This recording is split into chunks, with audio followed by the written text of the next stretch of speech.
कभी आपने सोचा है कि आप तो सबके साथ अच्छा करते हैं, किसी का बुरा नहीं चाहते, हमेशा सच का साथ देते हैं, फिर भी दुख और परेशानियां सबसे ज्यादा आपके हिस्से में क्यों आती हैं? क्यों ऐसा लगता है कि जिंदगी बार बार हर मोड़ पर सिर्फ आप ही को आजमा रही है? जब आप दूसरों को गलत तरीकों से आगे बढ़ते देखते हैं तो मन में ये सवाल जरूर उठता होगा, आखिर मेरे साथ ही ऐसा क्यों? क्या अच्छा होना गुनाह है? अगर आपके मन में भी ये कसक है, ये सवाल है, तो आज आप सही जगह पर हैं। आज हम इस सदियों पुराने प्रश्न का उत्तर ढूंढने की कोशिश करेंगे, और वो भी भगवान गौतम बुद्ध की गहन अंतर्दृष्टि के माध्यम से। उनका उत्तर शायद आपको चौंका दे, शायद आपकी सोच को एक नई दिशा दे, लेकिन यकीनन ये आपको एक गहरी शांति और समझ प्रदान करेगा। तो चलिए अपने मन को खुला रखकर इस गहरी यात्रा पर निकलते हैं। बहुत समय पहले एक शांत और सुंदर गांव में देवव्रत नाम का एक युवक रहता था। देवव्रत सचमुच सोने जैसा था, दयालु, परोपकारी, हमेशा दूसरों की मदद के लिए तत्पर। गांव में कोई भूखा होता तो देवव्रत के घर का दरवाजा खटखटाता, कोई बीमार होता तो देवव्रत उसकी सेवा में लग जाता। उसने कभी किसी के बारे में बुरा नहीं सोचा, हमेशा सबके भले की कामना की। लेकिन नियति का खेल देखिए, पहले देवव्रत की लहलहाती फसल असमय बारिश और ओलों से तबाह हो गई। फिर जिस व्यापार में उसने अपनी सारी जमा पूंजी लगाई थी, उसमें उसे भारी घाटा हुआ। उसके साझेदारों ने उसे धोखा दिया। उसके अपने प्रियजन, जिन पर वो आंख मूंद कर विश्वास करता था, उन्होंने भी कठिन समय में उसका साथ छोड़ दिया। और तो और वो स्वयं भी एक गंभीर बीमारी की चपेट में आ गया। एक के बाद एक विपत्तियां उस पर ऐसे टूट पड़ी जैसे आसमान फट पड़ा हो। गांव के लोग भी कानाफूसी करने लगे। देखो, इतना अच्छा आदमी है देवव्रत, फिर भी भगवान उसी को दुख दे रहे हैं। कुछ कहते शायद इसके पिछले जन्मों के कोई बुरे कर्म होंगे। देवव्रत का मन अंदर तक टूट गया था। वो घंटों एकांत में बैठकर सोचता रहता, मैंने तो कभी किसी का बुरा नहीं किया, हमेशा सबकी मदद की, फिर मेरे साथ ही ऐसा क्यों हो रहा है? क्या अच्छाई का कोई मोल नहीं? क्या ये दुनिया सिर्फ बुरे लोगों के लिए है? उसके मन में आस्था और विश्वास डगमगाने लगे थे। उसकी रातों की नींद और दिन का चैन छिन गया था। दोस्तों, क्या देवव्रत की कहानी आपको कहीं न कहीं अपनी या अपने किसी जानने वाले की कहानी जैसी नहीं लगती? जब हम पूरी ईमानदारी और नेकी से जीवन जीते हैं और फिर भी मुश्किलें हमारा पीछा नहीं छोड़ती, तो मन में ऐसे सवाल उठना स्वाभाविक है। अगर आप देवव्रत की इस पीड़ा से, इस उलझन से खुद को जोड़ पा रहे हैं, तो इस वीडियो को एक लाइक जरूर दीजिएगा। ये हमें बताएगा कि आप इस विषय की गहराई को महसूस कर रहे हैं। देवव्रत की व्यथा जब असहनीय हो गई, तो उसने सुना कि पास के वन में भगवान बुद्ध अपने शिष्यों के साथ ठहरे हुए हैं। एक आखिरी उम्मीद लेकर वो अपने टूटे हुए मन और थके हुए शरीर के साथ बुद्ध की शरण में पहुंचा। देवव्रत जब भगवान बुद्ध के पास पहुंचा, तो बुद्ध एक विशाल वृक्ष के नीचे शांति से विराजमान थे। उनके चेहरे पर एक अलौकिक तेज था। देवव्रत ने बुद्ध के चरणों में प्रणाम किया और उसकी आंखों से आंसुओं की धारा बहन निकली। उसने रुंधे गले से कहा, भगवान तथागत, मेरे मन में एक प्रश्न है जो मुझे अंदर ही अंदर खाए जा रहा है। मैंने जीवन भर प्रयास किया कि मैं अच्छा इंसान बनूं, दूसरों की मदद करूं, किसी को कष्ट न पहुंचाऊं, लेकिन आज मैं देखता हूं कि मेरे जीवन में दुखों का अंत ही नहीं हो रहा। एक के बाद एक विपत्तियां मुझ पर टूट रही हैं। भगवान, कृपा करके मुझे बताइए, ऐसा क्यों है? क्यों अच्छे लोगों को ही जिंदगी बार बार इतनी कठोरता से आजमाती है? बुद्ध ने धीरे से अपनी आंखें खोली। उनकी दृष्टि में अपार करुणा और शांति थी। उन्होंने देवव्रत को स्नेह से देखा, मानो वे उसके मन की हर पीड़ा को पढ़ पा रहे हों। कुछ क्षण मौन रहने के बाद बुद्ध ने अत्यंत शांत और मधुर वाणी में कहा, देवव्रत, तुम्हारा प्रश्न बहुत गहरा है और ये प्रश्न केवल तुम्हारा नहीं बल्कि अनगिनत मनुष्यों का है जो अच्छाई के मार्ग पर चलते हुए कष्ट पाते हैं। फिर बुद्ध ने जो कहा वो देवव्रत के लिए और शायद हम सब के लिए चौंकाने वाला था। अब हम बुद्ध के उस उत्तर की ओर बढ़ रहे हैं जो शायद हमारी पारंपरिक सोच को चुनौती दे। क्या आप तैयार हैं उस दृष्टिकोण को समझने के लिए? एक छोटा सा सवाल आपसे, आपको क्या लगता है बुद्ध ने देवव्रत को क्या जवाब दिया होगा? अपनी कल्पना से एक छोटा सा जवाब कमेंट में लिखिए, जैसे कर्मों का फल या भगवान की मर्जी या कुछ और। देखते हैं आपकी सोच बुद्ध के उत्तर के कितने करीब पहुंचती है। बुद्ध का पहला चौंकाने वाला दृष्टिकोण, परीक्षा कमजोरों की नहीं बलवानों की होती है। बुद्ध मुस्कुराए और बोले, देवव्रत, क्या तुमने कभी किसी माली को देखा है जो अपने सबसे सुंदर और मजबूत पौधे को छांटता है, उसे अधिक खाद पानी देता है ताकि वो और भी सुंदर और फलदायी बन सके? क्या कोई मूर्तिकार साधारण पत्थर पर इतनी मेहनत करता है जितनी वो एक उत्तम कोटि के पत्थर पर करता है, जिससे वो एक उत्कृष्ट मूर्ति गढ़ सके? देवव्रत ने आश्चर्य से कहा, नहीं भगवान, माली सबसे अच्छे पौधे पर ही अधिक ध्यान देता है और मूर्तिकार भी श्रेष्ठ पत्थर को ही तराशता है। बुद्ध ने कहा, ठीक इसी प्रकार देवव्रत, जीवन या जिसे तुम नियति कहते हो, वो भी उन्हीं आत्माओं को अधिक आजमाती है जिनमें सहन करने की, सीखने की और विकसित होने की क्षमता अधिक होती है। इसे इस तरह समझो, एक सुनार कच्चे सोने को आग में क्यों तपाता है? क्या वह सोने को नष्ट करना चाहता है? देवव्रत ने कहा, नहीं भगवान, वो तो सोने को शुद्ध करने के लिए, उसमें से मैल निकालने के लिए तपाता है ताकि वो कुंदन बन सके। बुद्ध ने कहा, यही रहस्य है देवव्रत। जीवन की ये तथाकथित आजमाइशें, ये मुश्किलें उस आग की तरह है जो तुम्हारे भीतर के अच्छे को श्रेष्ठ में बदलती है। ये तुम्हारे धैर्य, तुम्हारी करुणा, तुम्हारी समझ और तुम्हारी आंतरिक शक्ति को निखारने का एक अवसर होती है। जो आत्माएं पहले से ही प्रकाश की ओर उन्मुख है, जो अच्छाई के मार्ग पर हैं, उन्हीं में ये क्षमता होती है कि वे इन परीक्षाओं से गुजरकर और अधिक तेजस्वी बन सके। एक कमजोर धागा हल्के से झटके से टूट जाता है, पर एक मजबूत रस्सी बड़े बोझ को भी संभाल लेती है। जीवन उन्हीं को कठिन भूमिकाएं देता है जो उन्हें निभाने की क्षमता रखते हैं। दोस्तों, ये बुद्ध का पहला दृष्टिकोण था। ये थोड़ा चौंकाने वाला है ना? हम अक्सर सोचते हैं कि मुश्किलें सजा है, पर बुद्ध कह रहे हैं कि ये एक प्रकार का सम्मान है, एक अवसर है, ये दर्शाने का कि आप कितने मजबूत हैं और कितना और निखर सकते हैं। ये एक संकेत है कि ब्रह्मांड आपकी क्षमता को पहचानता है। अगर बुद्ध की ये बात आपके दिल को छू गई हो और आपको लगता है कि आपकी मुश्किलों ने आपको पहले से ज्यादा मजबूत बनाया है, तो कमेंट में लिखिए, मैं मजबूत हूं। और इस वीडियो को अपने उन दोस्तों के साथ शेयर कीजिए जो मुश्किलों से जूझ रहे हैं। शायद उन्हें इससे एक नई शक्ति मिले। देवव्रत अभी भी कुछ उलझन में था। बुद्ध ने उसकी मनोदशा को समझते हुए आगे कहा, देवव्रत, अच्छा होना एक बीज की तरह है। तुमने अपने मन में अच्छाई, करुणा और सदाचार का बीज बोया है। ये बहुत प्रशंसनीय है, लेकिन क्या कोई बीज बिना धरती के दबाव, बिना पानी की नमी और बिना सूर्य की तपिश के एक विशाल छायादार वृक्ष बन सकता है? देवव्रत ने कहा, नहीं भगवान, बीज को वृक्ष बनने के लिए इन सब चीजों से गुजरना ही पड़ता है।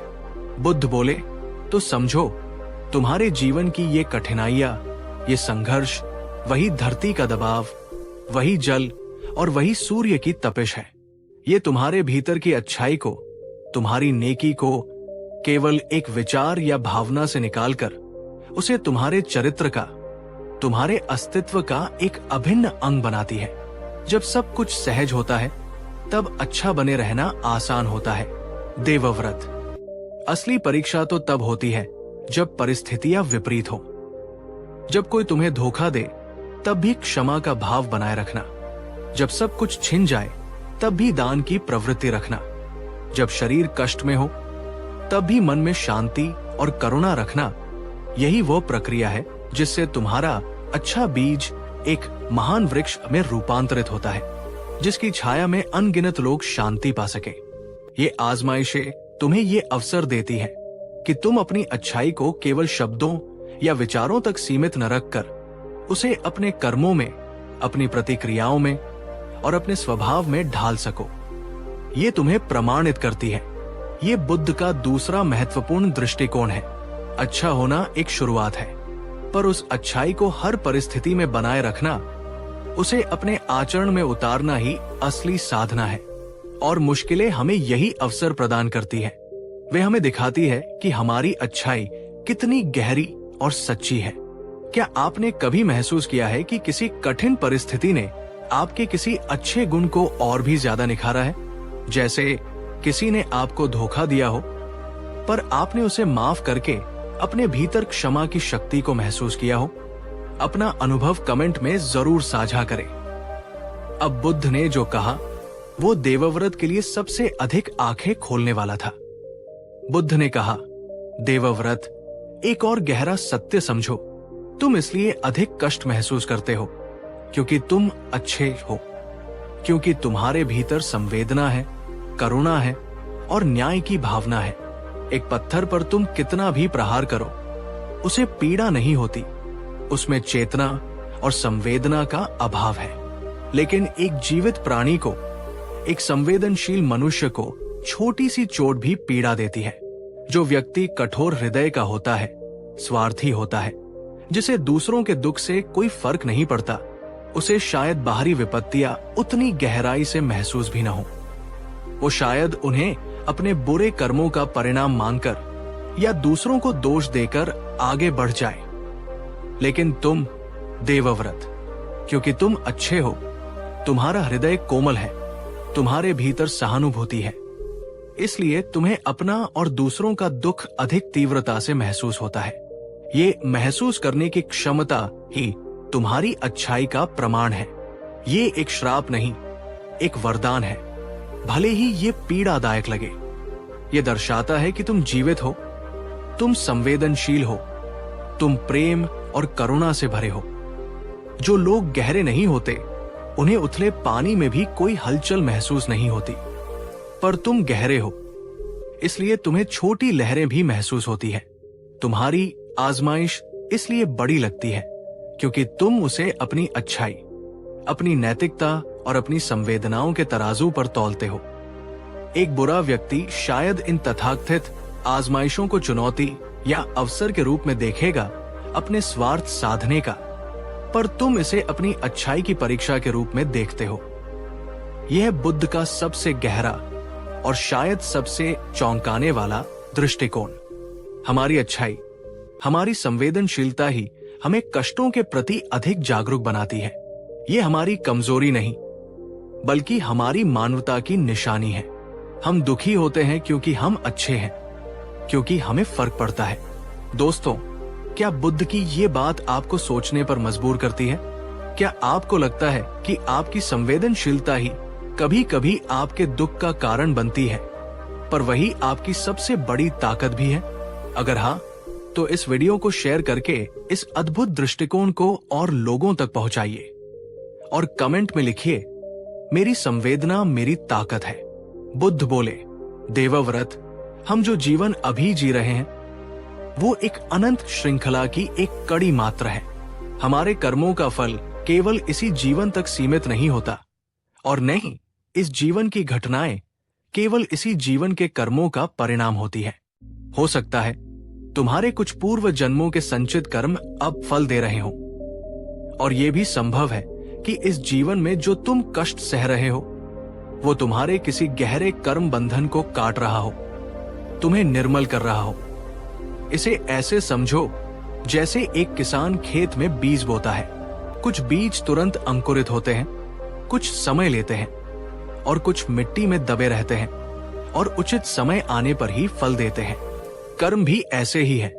कौन सा कर्म कब फल देगा, ये अत्यंत जटिल है। इसलिए जब कोई अच्छा व्यक्ति कष्ट में हो तो ये मत समझो कि उसकी अच्छाई व्यर्थ गई। हो सकता है उसकी वर्तमान अच्छाई भविष्य के लिए उत्तम बीज बो रही हो और वर्तमान कष्ट अतीत के किसी ऋण को चुका रहे हो। दोस्तों, कर्म का ये सिद्धांत थोड़ा गहरा है। क्या आप कर्म के इस चक्र में विश्वास रखते हैं कि हमारे कर्मों का प्रभाव जन्म जन्मांतर तक रहता है? कमेंट में विश्वास है या नहीं मानता या समझने की कोशिश कर रहा हूं लिखें। बुद्ध के इन वचनों को सुनकर देवव्रत के मन का सारा बोझ जैसे हल्का हो गया। उसके हृदय में जो अंधकार और निराशा छाई थी वो ज्ञान के प्रकाश से दूर होने लगी। उसे अपने कष्टों का एक नया अर्थ, एक नया उद्देश्य समझ आने लगा था। उसकी आंखों में आंसुओं की जगह अब एक अद्भुत शांति और कृतज्ञता का भाव था। उसने बुद्ध के चरणों में सिर रखकर कहा, भगवान, आपने मेरी आंखें खोल दी। मैं व्यर्थ ही स्वयं को कोस रहा था और अपनी अच्छाई पर संदेह कर रहा था। आज मुझे समझ आया कि ये मुश्किलें मेरे पतन के लिए नहीं बल्कि मेरे उत्थान के लिए है। बुद्ध ने उसे उठाते हुए कहा, देवव्रत, याद रखना, जीवन में जो कुछ भी होता है वो अकारण नहीं होता। हर अनुभव, चाहे वो सुखद हो या दुखद, हमें कुछ सिखाने आता है। अच्छे लोगों के जीवन में कठिनाइयां इसलिए आती हैं ताकि वे अपनी आंतरिक शक्तियों को पहचान सकें, अपने गुणों को और निखार सकें और संसार के लिए प्रेरणा बन सकें। जैसे कमल कीचड़ में ही खिलकर अपनी सुंदरता और पवित्रता सिद्ध करता है, वैसे ही अच्छे मनुष्य विपरीत परिस्थितियों में ही अपने चरित्र की महानता को प्रकट करते हैं। तुम्हारी अच्छाई व्यर्थ नहीं जाएगी। ये तुम्हें और दूसरों को आलोकित करेगी। दुखों से भागो मत, उनसे सीखो, उन्हें अपने विकास का साधन बनाओ और सबसे महत्वपूर्ण, अपनी अच्छाई पर, अपनी करुणा पर और अपने मार्ग पर विश्वास बनाए रखो। यही बुद्धत्व का मार्ग है। देवव्रत ने बुद्ध को प्रणाम किया और एक नए आत्मविश्वास और शांति के साथ अपने गांव लौट गया। उसने अपने जीवन की चुनौतियों का सामना एक नए दृष्टिकोण के साथ किया और वो पहले से भी अधिक दयालु, ज्ञानी और मजबूत इंसान बन गया। तो दोस्तों, ये थी देवव्रत की कहानी और भगवान बुद्ध का वो गहन उत्तर जो हमें सिखाता है कि अच्छे लोगों के जीवन में आने वाली आजमाइशें वास्तव में क्या संकेत देती है। वे सजा नहीं बल्कि हमारी क्षमता का प्रमाण है। वे हमें तोड़ने के लिए नहीं बल्कि हमें और मजबूत और शुद्ध बनाने के लिए है। वे हमारी अच्छाई का अभिशाप नहीं बल्कि हमारी गहरी संवेदनशीलता और मानवता का प्रतिबिंब है। तो अगली बार जब आपके जीवन में कोई चुनौती आए या आप किसी अच्छे इंसान को संघर्ष करते देखें तो निराश होने की बजाय बुद्ध के इन वचनों को याद कीजिएगा। शायद वह चुनौती आपके भीतर छिपी किसी असाधारण शक्ति को जगाने आई हो। शायद वो आपको आपके जीवन के किसी बड़े उद्देश्य के लिए तैयार कर रही हो। अगर बुद्ध के इन विचारों ने आपके मन को एक नई दिशा दी है, अगर आपको इस वीडियो से कोई प्रेरणा मिली है, तो कृपया इस वीडियो को एक लाइक देकर अपना स्नेह अवश्य दर्शाएं और नीचे कमेंट में हमें जरूर बताएं कि बुद्ध का कौन सा दृष्टिकोण आपको सबसे ज्यादा प्रभावशाली या चौंकाने वाला लगा। 1, 2 या 3, 4। और हाँ, इस महत्वपूर्ण संदेश को, इस सकारात्मक ऊर्जा को केवल अपने तक सीमित मत रखिए। इस वीडियो को अपने सभी दोस्तों, परिवारजनों और उन सभी लोगों के साथ शेयर कीजिए जो शायद इस समय जीवन की किसी कठिन परीक्षा से गुजर रहे हों। आपका एक शेयर किसी के टूटे हुए दिल को हौसला दे सकता है, किसी की निराशा को आशा में बदल सकता है। और अगर आप ऐसे ही जीवन को बदलने वाले, मन को शांति देने वाले विचारों से जुड़े रहना चाहते हैं तो हमारे चैनल को सब्सक्राइब करना न भूलें और उस बेल आइकन को भी दबा दें ताकि हमारी कोई भी नई कहानी आपसे छूट न जाए। कहानी 2। नमस्कार दोस्तों, क्या आप कभी ऐसा महसूस करते हैं कि जीवन की छोटी छोटी चुनौतियां भी आपके मन को हिला देती हैं? क्या आलोचना, असफलता या नकारात्मकता आपके हौसले को तोड़ देती है? क्या आप एक ऐसा मन चाहते हैं जो हर परिस्थिति में अडिग रहे, लोहे की तरह मजबूत, जिसे कोई झुका न सके, कोई तोड़ न सके? अगर हाँ, तो आज आप बिल्कुल सही जगह पर हैं। आज हम कोई साधारण कहानी नहीं, बल्कि एक ऐसा रहस्य जानने वाले हैं जो स्वयं भगवान गौतम बुद्ध ने अपने शिष्यों को बताया था। मन को फौलाद बनाने का रहस्य।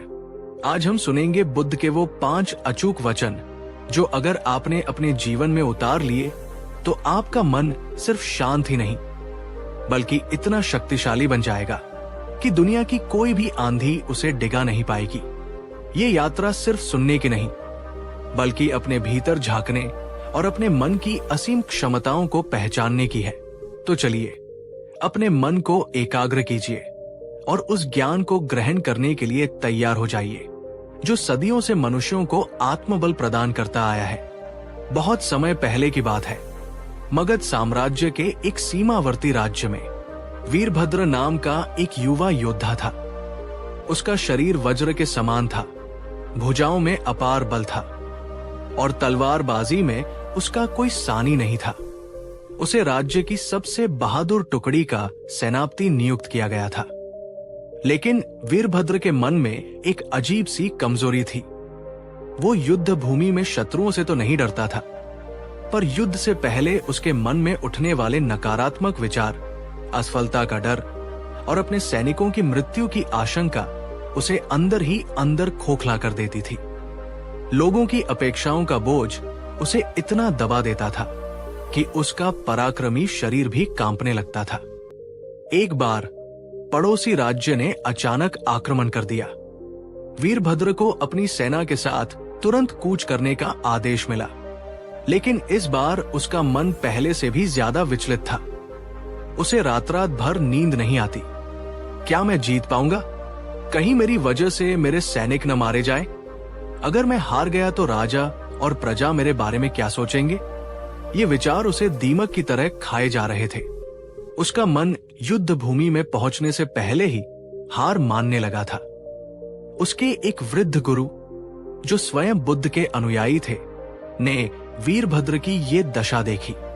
वे समझ गए कि वीरभद्र का शरीर तो लोहे का है, पर उसका मन अभी कच्ची मिट्टी जैसा है, जो किसी भी आघात से बिखर सकता है। गुरु ने वीरभद्र को अपने पास बुलाया और कहा, पुत्र वीरभद्र, तुम्हारा शरीर तो युद्ध के लिए तैयार है, पर तुम्हारा मन अभी तैयार नहीं। सच्चा योद्धा वो नहीं जो केवल शरीर से लड़े, बल्कि वह है जो अपने मन को भी जीत ले। चलो, मैं तुम्हें उस स्थान पर ले चलता हूं जहां तुम्हें अपने मन को लोहे जैसा बनाने का मार्ग मिलेगा। गुरु वीरभद्र को लेकर नगर के बाहर एक शांत वन में स्थित एक छोटे से विहार की ओर चल पड़े, जहां कुछ दिनों के लिए स्वयं भगवान बुद्ध अपने भिक्षुओं के साथ प्रवास कर रहे थे। दोस्तों, क्या आपने कभी वीरभद्र की तरह महसूस किया है, जब बाहर से सब ठीक लगने पर भी अंदर मन में एक अजीब सी कमजोरी, एक डर या शंका हो? अगर हाँ, तो ये कहानी आपके लिए बहुत प्रेरणादायक हो सकती है। चलिए देखते हैं वीरभद्र की ये यात्रा उसके जीवन में क्या परिवर्तन लाती है। जब वीरभद्र विहार के समीप पहुंचा तो उसे एक अद्भुत शांति का अनुभव हुआ। वातावरण में एक ऐसी सकारात्मक ऊर्जा थी जिसने उसके व्याकुल मन को कुछ क्षणों के लिए शांत कर दिया। उसने देखा, एक विशाल पीपल वृक्ष के नीचे गेरुए वस्त्र धारण किए, शांत और सौम्य मुखमंडल वाले तथागत बुद्ध विराजमान थे। उनके मुख पर ऐसी दिव्य आभा थी कि वीरभद्र की आंखें स्वतः ही श्रद्धा से झुक गई। गुरु ने वीरभद्र को बुद्ध के चरणों में प्रस्तुत किया और उसकी समस्या बताई। भगवान, ये वीरभद्र राज्य का सबसे पराक्रमी योद्धा है, पर इसका मन अत्यंत चंचल और भयभीत है। कृपा करके इसे वो मार्ग दिखाएं जिससे इसका मन भी इसके शरीर की तरह शक्तिशाली और अडिग बन सके। बुद्ध ने अपनी करुणामयी दृष्टि वीरभद्र पर डाली। वे उसके मन की हर परत को देख पा रहे थे। वे मुस्कुराए और बोले, वीरभद्र, मन की शक्ति शारीरिक शक्ति से कहीं अधिक महत्वपूर्ण है। शरीर थक सकता है, घायल हो सकता है, पर यदि मन मजबूत हो तो वो हर परिस्थिति का सामना कर सकता है। मन को लोहे जैसा बनाने के लिए कुछ नियमों का पालन करना होता है। वीरभद्र ने हाथ जोड़कर कहा, भगवान कृपा करके मुझे वे नियम बताएं।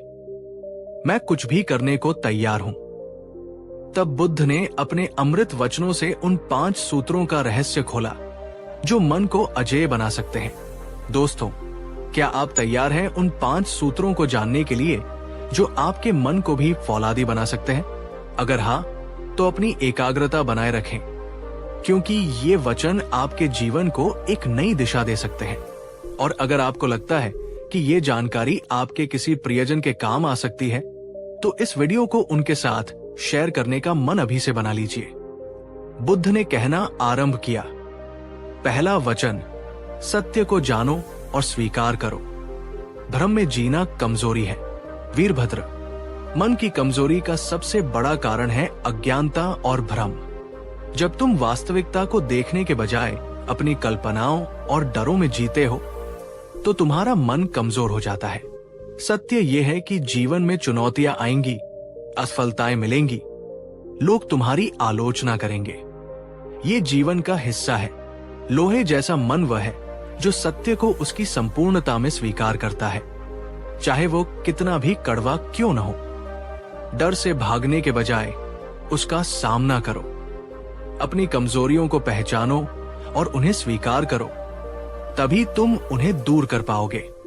जो व्यक्ति सत्य के साथ खड़ा होता है, उसका मन कभी कमजोर नहीं पड़ सकता। दोस्तों, क्या आप अपनी कमजोरियों को ईमानदारी से स्वीकार करते हैं या उनसे बचने की कोशिश करते हैं? कमेंट में स्वीकार करता हूं या बचने की कोशिश करता हूं लिखकर अपने अनुभव साझा करें। ये आत्ममंथन का पहला कदम है।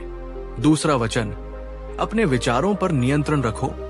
तुम मन के स्वामी हो, दास नहीं। तुम्हारा मन विचारों का एक प्रवाह है।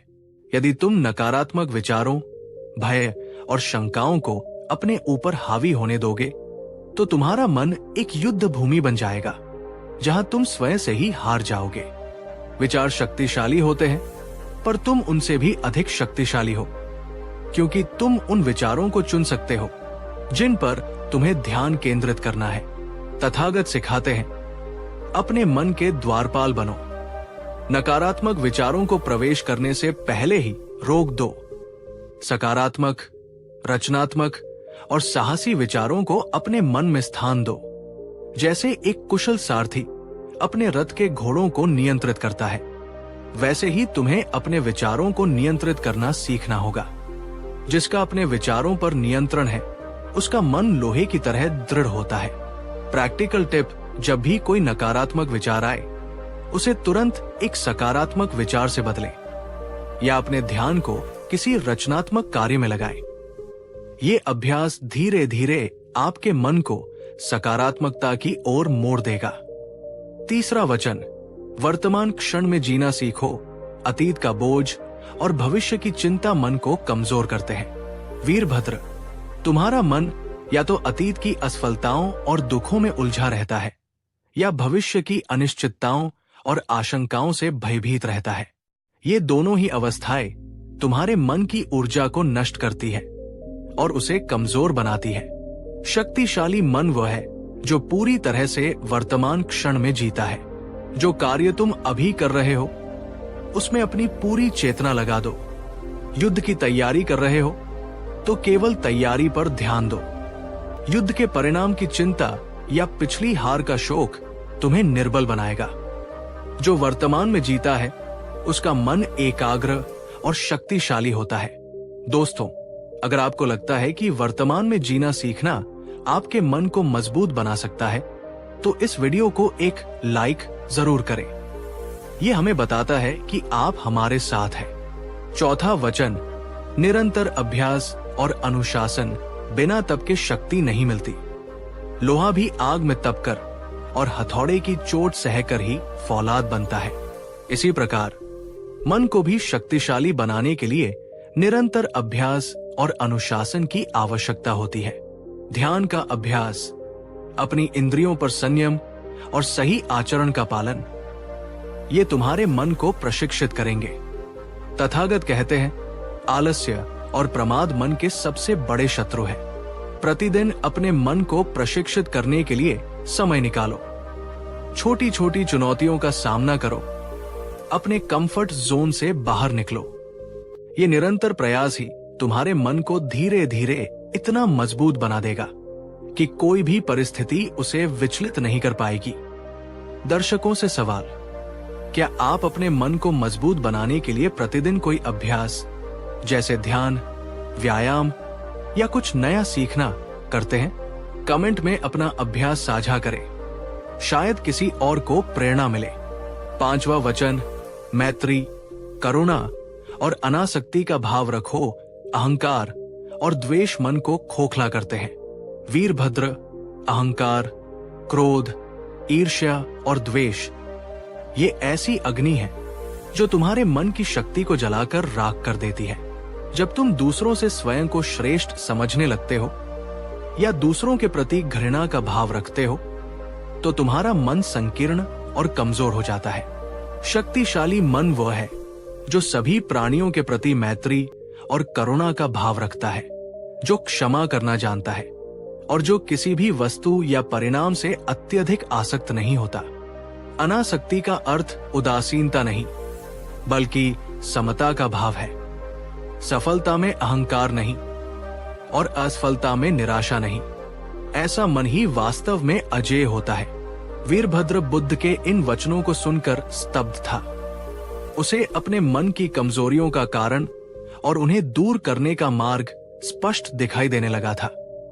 बुद्ध के ये 5 वचन सत्य की स्वीकृति, विचारों पर नियंत्रण, वर्तमान में जीना, निरंतर अभ्यास और मैत्री, करुण, अनासक्ति, ये है मन को लोहे जैसा बनाने के स्तंभ। अगर इन्हें जीवन में उतार लिया जाए तो कोई भी चुनौती आपको डिगा नहीं सकती।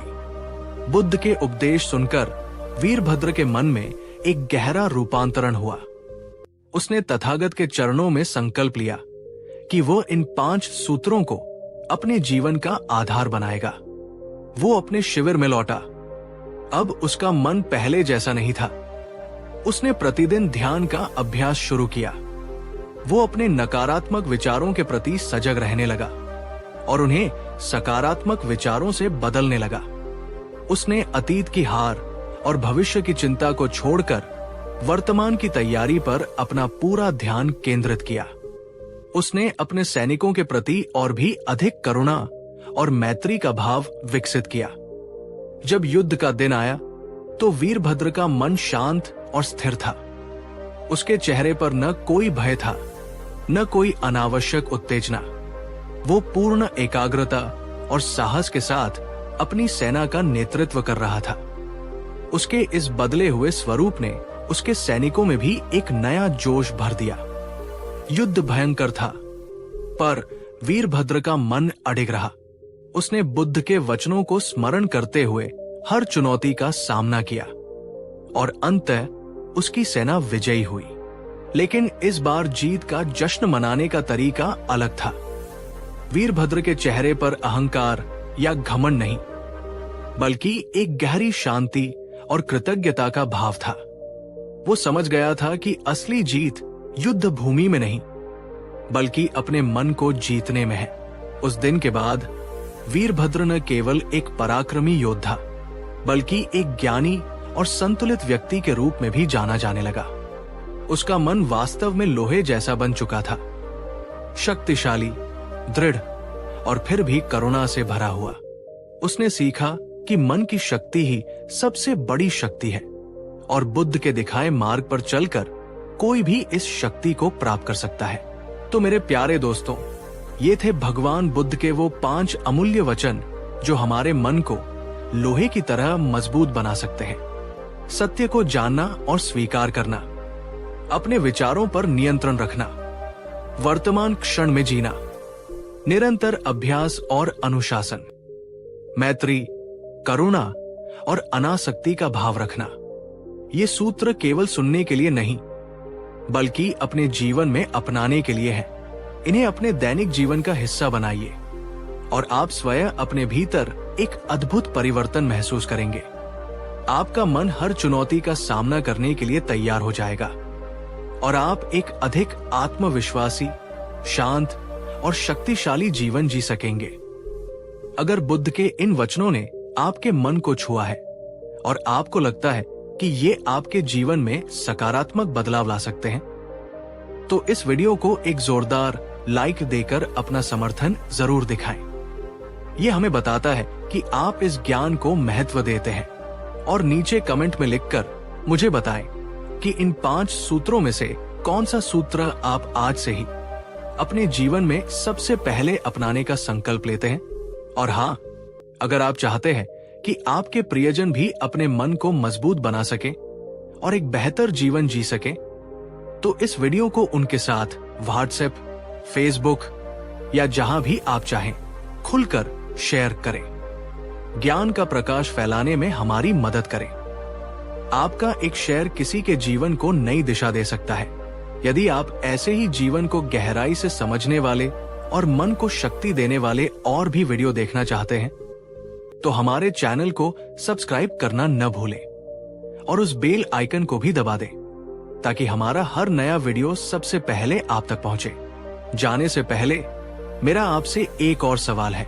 बुद्ध के इन 5 सूत्रों के अलावा क्या आपका कोई अपना निजी तरीका या अनुभव है जिससे आप अपने मन को मजबूत और सकारात्मक बना रखते हैं?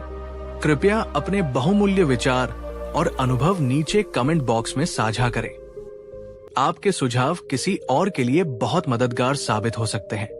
आइए हम सब मिलकर एक मजबूत और सकारात्मक मानसिकता वाला समुदाय बनाएं। आपका मन शक्ति और शांति से भरा रहे। अगली बार तक अपना और अपने मन का ख्याल रखें। धन्यवाद। नमो बुद्धाय। कहानी 3। नमस्कार दोस्तों। जीवन में अक्सर हमारे सामने एक ऐसा प्रश्न आकर खड़ा हो जाता है जो हमें अंदर तक झकझोर देता है। अच्छे लोगों के साथ बुरा क्यों होता है? हम देखते हैं कि कोई व्यक्ति जो हमेशा दूसरों का भला करता है, जो ईमानदार है, दयालु है, उसे ही सबसे ज्यादा कष्ट उठाने पड़ते हैं।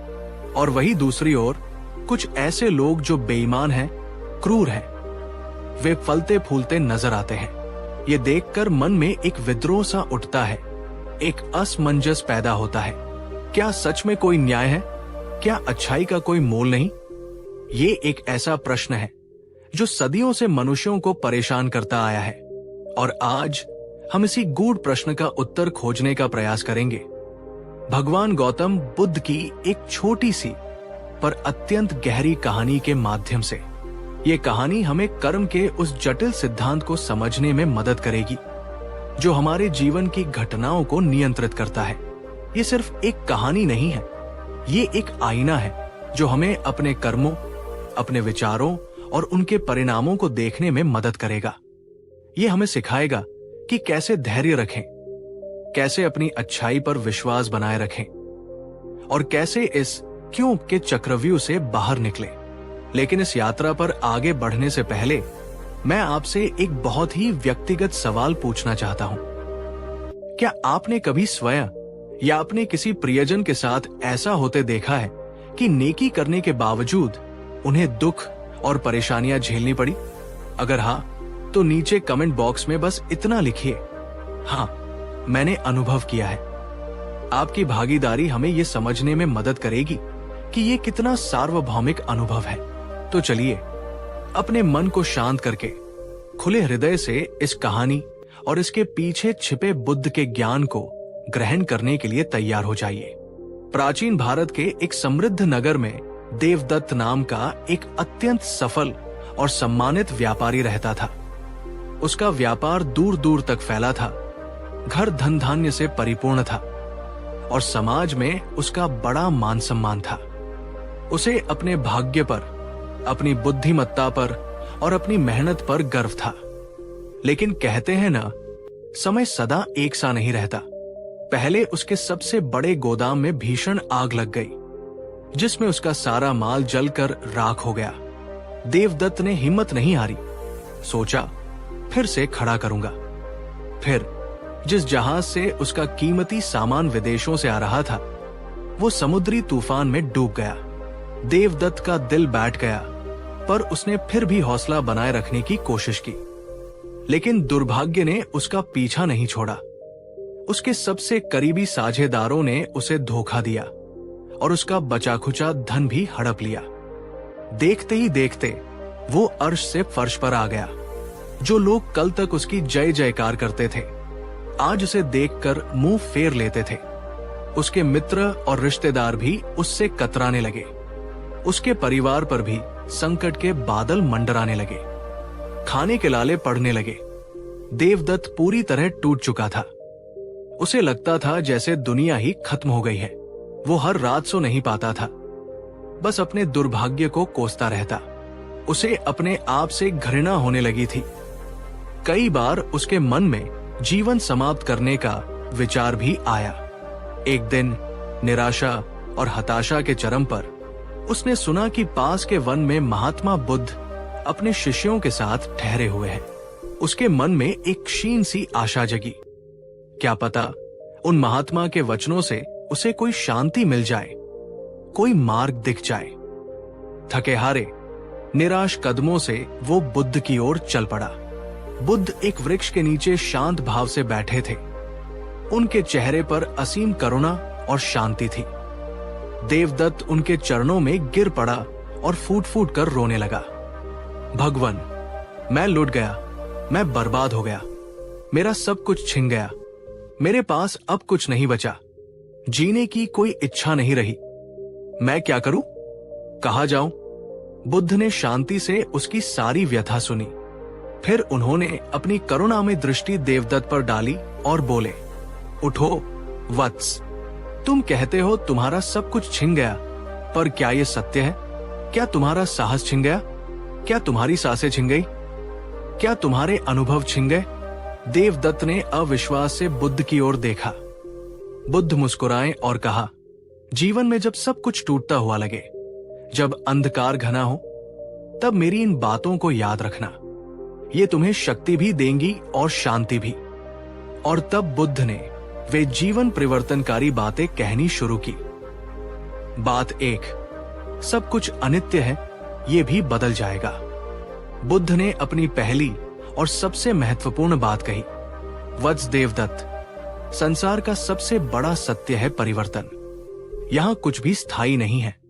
सुख है तो दुख भी आएगा, सफलता है तो असफलता भी मिल सकती है।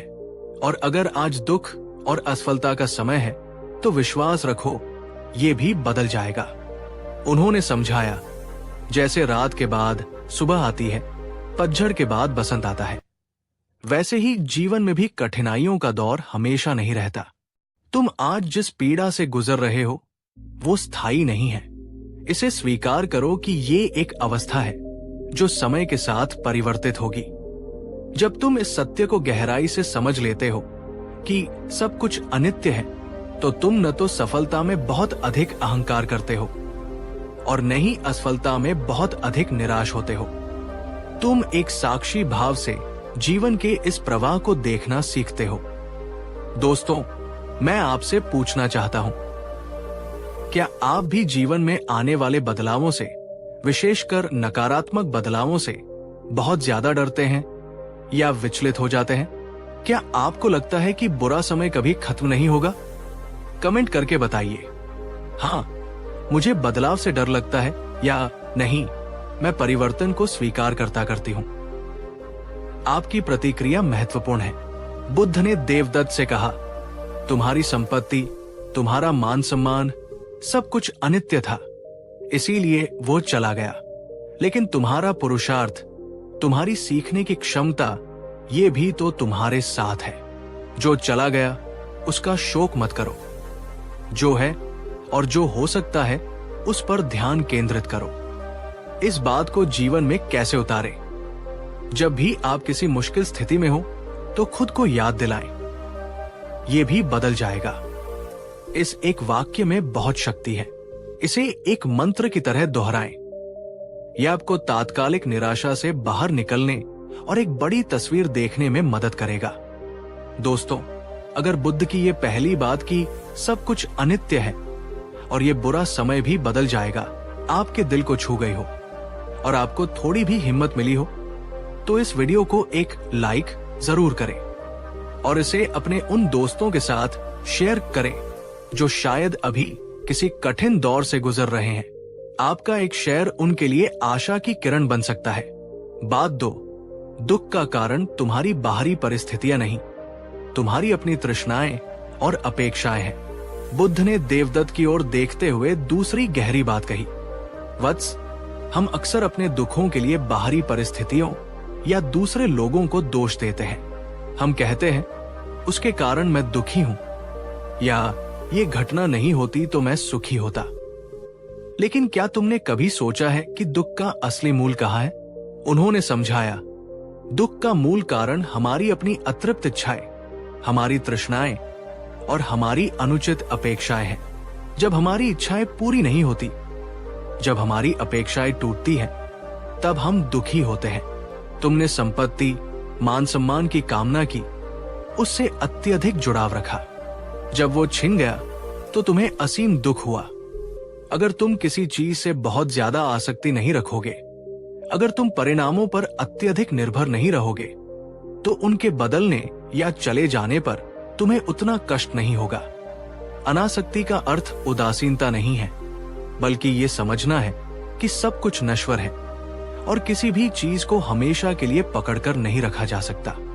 मैं आपसे एक और सवाल करना चाहता हूं। दोस्तों, क्या आप अक्सर अपनी परेशानियों के लिए दूसरों को या किस्मत को दोष देते हैं? क्या आपने कभी ये जानने की कोशिश की है कि आपकी कौन सी अपेक्षा या इच्छा पूरी न होने पर आपको सबसे ज्यादा दुख होता है? नीचे कमेंट में अपने विचार साझा करें। ये आत्ममंथन का एक अच्छा अवसर है। बुद्ध ने देवदत्त को समझाया, तुम धन संपत्ति के स्वामी नहीं थे, तुम केवल उसके प्रबंधक थे। वो तुम्हारे पास कुछ समय के लिए आया और अब चला गया। यदि तुम ये समझ लो कि कुछ भी तुम्हारा नहीं है, सब कुछ प्रकृति का है और अस्थायी रूप से तुम्हें मिला है, तो दुख कम हो जाएगा। इस बात को जीवन में कैसे उतारें? अपनी इच्छाओं और अपेक्षाओं की एक सूची बनाएं। फिर विचार करें कि इनमें से कौन सी यथार्थवादी है और कौन सी आपको अनावश्यक तनाव दे रही है। अपनी आसक्तियों को पहचानें और धीरे धीरे उनसे मानसिक दूरी बनाने का प्रयास करें। लेट गो करना सीखें। दोस्तों, क्या बुद्ध की ये बात कि दुख का कारण हमारी अपनी अपेक्षाएं हैं, आपको सोचने पर मजबूर करती है? अगर हाँ, और आप अपनी अपेक्षाओं पर पुनर्विचार करने को तैयार हैं, तो कमेंट में लिखिए, मैं अपनी अपेक्षाओं को समझूंगी और अनासक्त रहने का प्रयास करूंगी। ये संकल्प आपके जीवन में बहुत शांति ला सकता है। बात 3, वर्तमान क्षण में जियो, क्योंकि यही एकमात्र सत्य है। बुद्ध ने देवदत्त के चिंतित चेहरे को देखकर तीसरी महत्वपूर्ण बात कही। देवदत्त, तुम्हारा मन या तो बीते हुए सुनहरे दिनों के शोक में डूबा है या आने वाले अंधकारमय भविष्य की चिंता में व्याकुल है। लेकिन इन दोनों में ही तुम उस एकमात्र सत्य को खो रहे हो जो तुम्हारे पास है, ये वर्तमान क्षण। उन्होंने विस्तार से बताया, अतीत जा चुका है, उसे बदला नहीं जा सकता। भविष्य अभी आया नहीं है, उसकी केवल कल्पना की जा सकती है। तुम्हारा जीवन न तो अतीत में है न भविष्य में, तुम्हारा जीवन केवल इसी पल में है, इसी सांस में है। जब तुम पूरी तरह से वर्तमान क्षण में होते हो, तब चिंताएं और भय स्वतः ही कम हो जाते हैं। जब तुम खाते हो तो सिर्फ खाओ, जब तुम चलते हो तो सिर्फ चलो, जब तुम किसी से बात करते हो तो पूरी तरह वही उपस्थित रहो। इस अभ्यास से तुम्हारा मन शांत होगा और तुम जीवन की छोटी छोटी खुशियों को भी महसूस कर पाओगे। अब एक प्रश्न आपके लिए, मेरे मित्रों, आप दिन का कितना समय अतीत के पछतावे या भविष्य की चिंताओं में बिताते हैं? क्या आप सचमुच वर्तमान क्षण का आनंद ले पाते हैं? ईमानदारी से जवाब दीजिएगा। ये जानना जरूरी है कि हम अपना सबसे कीमती समय कहाँ खर्च कर रहे हैं। बुद्ध ने देवदत्त को राह दिखाई। तुम्हारी पिछली असफलताएं तुम्हें परिभाषित नहीं करती और भविष्य की अनिश्चितता तुम्हें डरा नहीं सकती। अगर तुम पूरी सजगता के साथ वर्तमान में जीना सीख लो, आज तुम्हारे पास जो कुछ भी है, जो भी छोटा मोटा काम तुम कर सकते हो, उसे पूरी निष्ठा और ध्यान से करो। इस बात को जीवन में कैसे उतारें? माइंडफुलनेस, सजगता का अभ्यास करें। दिन में कुछ मिनट अपनी सांसों पर ध्यान केंद्रित करें। अपने आसपास की आवाजों, गंधों और दृश्यों के प्रति सचेत हो। जब कोई काम करें तो अपना पूरा ध्यान उसी पर लगाएं। मल्टीटास्किंग से बचें। दोस्त, अगर आपको लगता है कि वर्तमान में जीना सीखना आपके जीवन में शांति ला सकता है और आप आज से इसका अभ्यास करने का प्रयास करेंगे, तो कमेंट में लिखिए, मैं वर्तमान क्षण में जीने का संकल्प लेती हूं। यह छोटा सा प्रयास आपके जीवन की गुणवत्ता को बढ़ा सकता है। बात 4, अपने दीपक स्वयं बनो। किसी बाहरी सहारे की तलाश मत करो। बुद्ध ने देवदत्त के भीतर आत्मविश्वास जगाते हुए चौथी प्रेरक बात कही, वत्स, जब सब कुछ टूटता हुआ लगे तो अक्सर हम बाहरी मदद या किसी चमत्कार की उम्मीद करने लगते हैं। हम सोचते हैं कोई आएगा और हमें इस संकट से निकाल लेगा। लेकिन याद रखो, तुम्हारी असली शक्ति, तुम्हारा सच्चा मार्गदर्शक तुम्हारे भीतर ही है। उन्होंने समझाया, जैसे अंधेरे में रास्ता देखने के लिए दीपक की आवश्यकता होती है, वैसे ही जीवन के अंधेरे में तुम्हें अपने विवेक, अपनी समझ और अपनी आंतरिक शक्ति का दीपक स्वयं जलाना होगा। दूसरों से सलाह लो, सीखो, पर अंतिम निर्णय और कर्म तुम्हारा अपना होना चाहिए। तुम स्वयं अपने सबसे अच्छे मित्र भी हो और सबसे बड़े शत्रु भी। यदि तुम अपने मन को अनुशासित कर लो, अपनी क्षमताओं पर विश्वास रखो और सही दिशा में प्रयास करो, तो ऐसी कोई बाधा नहीं जिसे तुम पार न कर सको। मैं आपसे ये जानना चाहूंगा, दोस्तों, जब आप किसी बड़ी मुसीबत में होते हैं तो क्या आप तुरंत दूसरों से मदद मांगने लगते हैं या पहले अपनी आंतरिक शक्ति और सूझबूझ पर भरोसा करते हैं? आपके अनुभव क्या कहते हैं? नीचे साझा करें। बुद्ध ने देवदत्त को आत्मनिर्भरता का पाठ पढ़ाया। तुम्हारी संपत्ति चली गई, लोग तुमसे दूर हो गए, पर तुम तो अभी भी हो। तुम्हारे हाथ पैर सलामत हैं, तुम्हारी बुद्धि काम कर रही है। इन्हीं का सहारा लेकर तुम्हें फिर से खड़ा होना होगा। किसी पर निर्भर मत रहो, अपनी नियति के निर्माता स्वयं बनो। इस बात को जीवन में कैसे उतारें? अपनी क्षमताओं को पहचानें, छोटी छोटी चुनौतियों का सामना खुद करना सीखें, अपनी अंतरात्मा की आवाज सुनें, नियमित रूप से आत्मचिंतन करें और अपने लक्ष्यों को स्पष्ट करें। अपनी गलतियों से सीखें और आगे बढ़ें। अगर आप बुद्ध की इस बात से सहमत हैं कि हमें अपना दीपक स्वयं बनना चाहिए और अपनी आंतरिक शक्ति पर विश्वास करना चाहिए, तो इस वीडियो को जोरदार लाइक दें और कमेंट में लिखें, मैं अपना दीपक स्वयं बनूंगी। ये भावना आपको अजेय बना सकती है। बात 5, करुणा और मैत्री का भाव रखो, स्वयं के प्रति भी और दूसरों के प्रति भी। बुद्ध ने अपनी अंतिम और अत्यंत महत्वपूर्ण बात देवदत्त से कही। उनके स्वर में असीम कोमलता थी। देवदत्त, जब हम असफल होते हैं या सब कुछ खो देते हैं, तो सबसे पहले हम स्वयं को दोषी ठहराते हैं, खुद से नफरत करने लगते हैं। ये आत्म प्रताड़ना हमें और भी कमजोर बना देती है। इसलिए सबसे पहले स्वयं के प्रति करुणा का भाव रखो। उन्होंने समझाया, तुम इंसान हो, तुमसे गलतियां हो सकती हैं, तुम असफल हो सकते हो। इसके लिए खुद को क्षमा करो। अपने प्रति उतने ही दयालु बनो जितने तुम किसी पीड़ित मित्र के प्रति होते। अपनी देखभाल करो, अपने मन और शरीर को स्वस्थ रखो और केवल स्वयं के प्रति ही नहीं, दूसरों के प्रति भी मैत्री और करुणा का भाव रखो। जिन्होंने तुम्हें धोखा दिया, उन्हें भी मन ही मन क्षमा कर दो, क्योंकि घृणा और क्रोध का बोझ तुम्हें ही उठाना पड़ेगा। जब तुम सबके प्रति प्रेम और सद्भावना रखते हो, तो तुम्हारा मन शांत रहता है और तुम्हें सकारात्मक ऊर्जा मिलती है। दोस्तों, ये एक बहुत ही संवेदनशील प्रश्न है, पर मैं पूछना चाहता हूं, क्या आप अक्सर अपनी गलतियों के लिए खुद को बहुत कठोर सजा देते हैं? क्या आपके मन में किसी के प्रति पुरानी कड़वाहट या गुस्सा भरा हुआ है? ये स्वीकार करना कठिन हो सकता है, पर यह पहला कदम है। बुद्ध ने देवदत्त को शांति का मार्ग दिखाया। जब तुम्हारा हृदय करुणा से भरा होगा तो तुम्हें हर जीव में अपनापन नजर आएगा। तुम अकेला महसूस नहीं करोगे और यही करुणा तुम्हें दूसरों की मदद करने के लिए भी प्रेरित करेगी, जिससे तुम्हें आत्मसंतोष मिलेगा। इस बात को जीवन में कैसे उतारे? प्रतिदिन कुछ मिनट मैत्री ध्यान मेटा मेडिटेशन करें।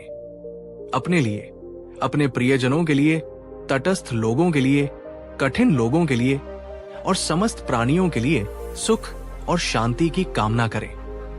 स्वयं को छोटी छोटी गलतियों के लिए क्षमा करना सीखें। दूसरों की मदद करने के छोटे छोटे अवसर तलाशें। अगर आप मानते हैं कि स्वयं के प्रति और दूसरों के प्रति करुणा रखना जीवन को सुंदर और शांतिपूर्ण बना सकता है, तो कमेंट में लिखिए, मैं करुणा का अभ्यास करूंगी। और इस वीडियो को उन लोगों तक पहुंचाइए जिन्हें आत्मग्लानि या क्रोध ने घेर रखा है। भाग दो देवदत्त का नवजीवन अंधकार से प्रकाश की ओर। देवदत्त ने बुद्ध की इन 5 बातों को अपने हृदय में गहराई से उतारा। उसे लगा जैसे किसी ने उसके मन पर पड़ा भारी बोझ हटा दिया हो। उसकी आंखों से कृतज्ञता के आंसू बह निकले, पर इस बार ये निराशा के नहीं, बल्कि आशा और नई शुरुआत के आंसू थे। उसे समझ आ गया था कि संपत्ति और सम्मान बाहरी चीजें हैं, असली खजाना तो उसके भीतर ही है। उसने बुद्ध को प्रणाम किया और एक नए संकल्प के साथ नगर की ओर लौटा। उसने छोटे छोटे काम करने शुरू किए। जो भी काम मिला उसे पूरी ईमानदारी और लगन से किया। उसने अपनी गलतियों से सीखा, अपनी अपेक्षाओं को कम किया और वर्तमान में जीना शुरू किया। धीरे धीरे उसकी स्थिति सुधरने लगी। लोग उसका बदला हुआ स्वरूप देखकर चकित थे। उसमें अब अहंकार नहीं, बल्कि विनम्रता और करुणा थी। उसने फिर से सम्मान और थोड़ी संपत्ति अर्जित की, लेकिन इस बार उसका दृष्टिकोण बदल चुका था। वो जानता था कि ये सब अनित्य है, इसलिए वो इससे अनासक्त रहा और दूसरों की मदद करने में भी आगे रहा। बुद्ध के वचन उसके जीवन के मार्गदर्शक सिद्धांत बन गए थे।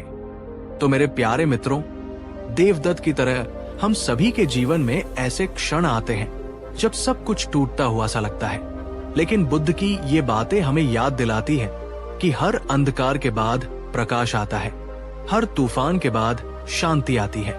जरूरत है तो बस धैर्य रखने की, स्वयं पर विश्वास रखने की और इन शाश्वत सत्यों को अपने जीवन में उतारने की। याद रखिए, सब कुछ अनित्य है, ये बुरा समय भी बदल जाएगा। दुख का कारण आपकी अपेक्षाएं हैं, उन्हें समझे, वर्तमान क्षण में जिए, यही शक्ति है। अपने दीपक स्वयं बने, आंतरिक शक्ति पर भरोसा करें, स्वयं पर और दूसरों पर करुणा रखें। ये बातें सिर्फ सुनने के लिए नहीं, बल्कि जीवन में अपनाने के लिए हैं। अगर बुद्ध की इन बातों ने आपके मन को छुआ है, आपको थोड़ी भी हिम्मत या शांति दी है, तो इस वीडियो को एक जोरदार लाइक देकर अपना स्नेह अवश्य दर्शाएं और नीचे कमेंट में लिखकर मुझे जरूर बताएं बुद्ध की कौन सी बात आज मेरे दिल में सबसे गहरे उतरी, या आप कैसा महसूस कर रहे हैं।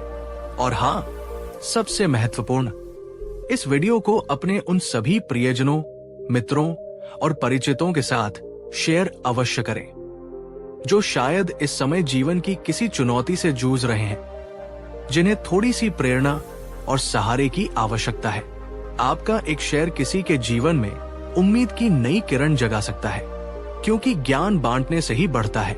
अगर आपने अभी तक हमारे इस परिवार, हमारे चैनल को सब्सक्राइब नहीं किया है, तो ऐसे ही जीवन को सकारात्मक दिशा देने वाले और मन को शांति प्रदान करने वाले प्रेरणादायक वीडियो के लिए अभी सब्सक्राइब करें और उस घंटी वाले आइकन को भी दबा दें, ताकि हमारी कोई भी महत्वपूर्ण प्रस्तुति आपसे छूट न जाए।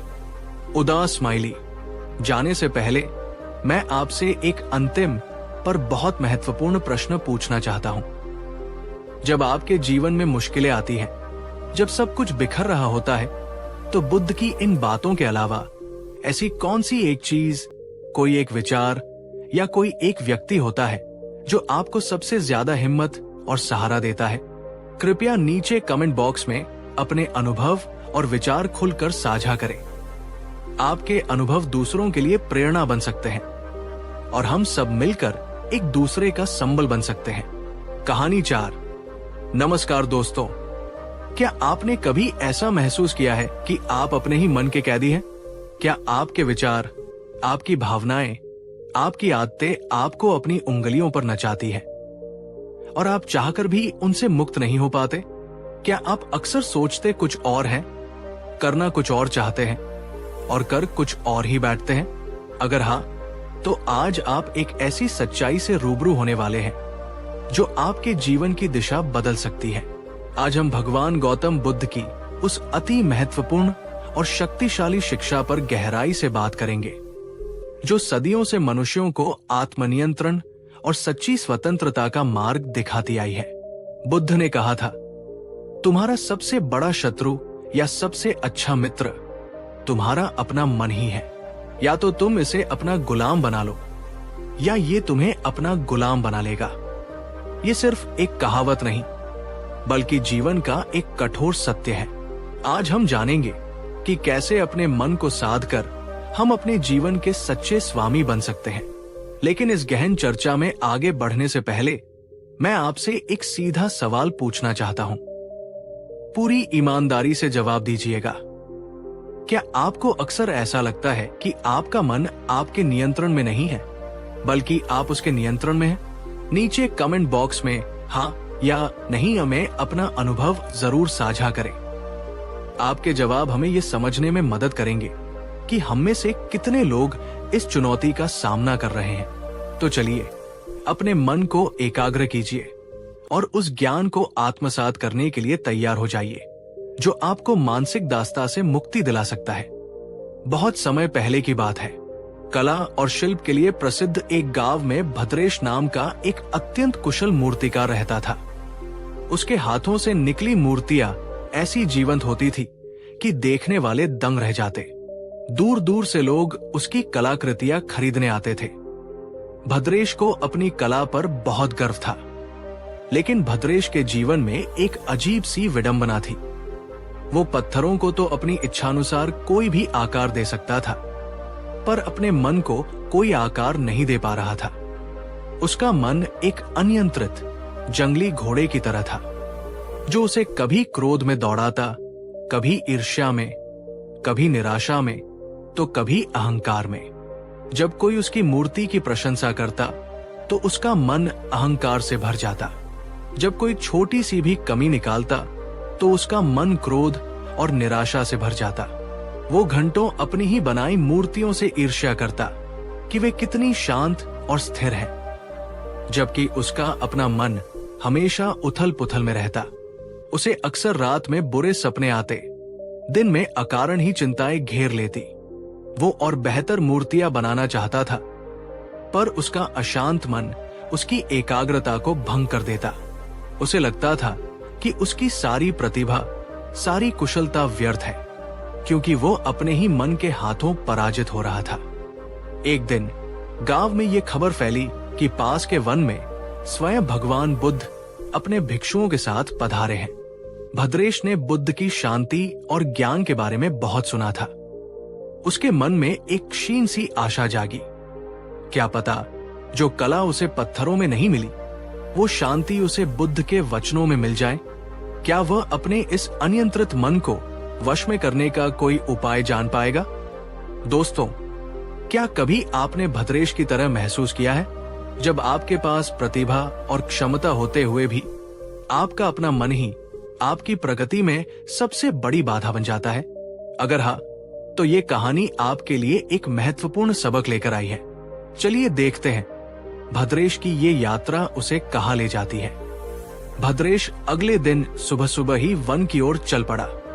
जब वो बुद्ध के समीप पहुंचा तो उसने देखा कि सैकड़ों लोग शांति से बैठकर तथागत के अमृत वचनों को सुन रहे थे। बुद्ध के मुखमंडल पर एक ऐसा तेज और शांति थी कि भद्रेश का चंचल मन भी कुछ क्षणों के लिए स्थिर हो गया। उपदेश समाप्त होने के बाद जब लोग प्रश्न पूछने लगे तो भद्रेश ने साहस जुटाकर अपना प्रश्न बुद्ध के समक्ष रखा।